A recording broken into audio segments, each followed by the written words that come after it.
No, I don't. I don't think that's a sustainable decline in physical demand, at least. I think China and India, particularly with gold prices around where they are, I think that'll pick up in the years ahead. And indeed, there's actually a structural story where, as the middle class of both countries continues to lift, demand for gold from there should continue to rise.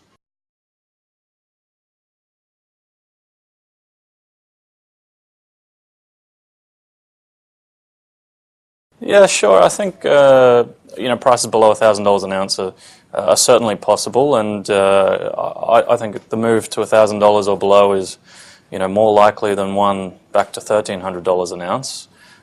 So yeah, very possible, and I think there's a big headwind to gold from a growing U.S. economy, which leads to rising U.S. interest rates and a high U.S. dollar, and those things are they're a disaster for gold from an investment demand perspective.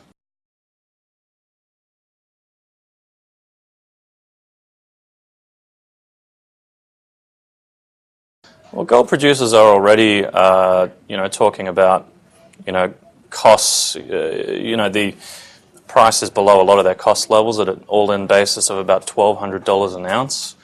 So optically, it looks like they are,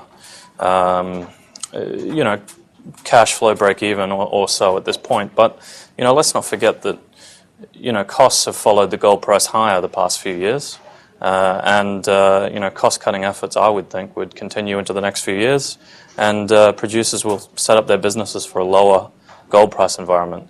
That's certainly what I'd be recommending, and I think it's possible to bring a lot of costs out.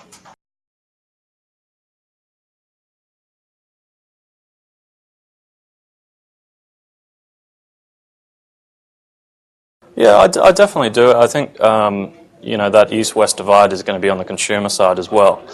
Culturally, both India and China, there's a strong impetus to buy gold, and the long-term structural trends in both countries are for a growing middle class with more wealth.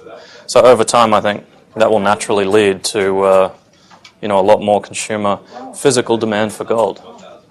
So yes, I think they will lift their gold purchases over time.